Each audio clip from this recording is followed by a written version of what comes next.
How to automatically track a mask in Premiere Pro. Let's get into it.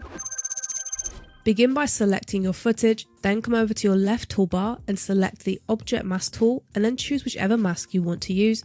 In this example, we're going to be using a circle. Click and drag your mask on your footage wherever you want the mask to be. Hold Shift if you want a perfect shape. I'm going to mask over this lady's face here. Now in this video, she moves from right to left on the screen and I'm going to show you how the mask can automatically track her. The same process can be true for all of the other mask types. So to do this, we need to come into Effect Controls. You will see Unassigned Mask and you will see the mask that you just created.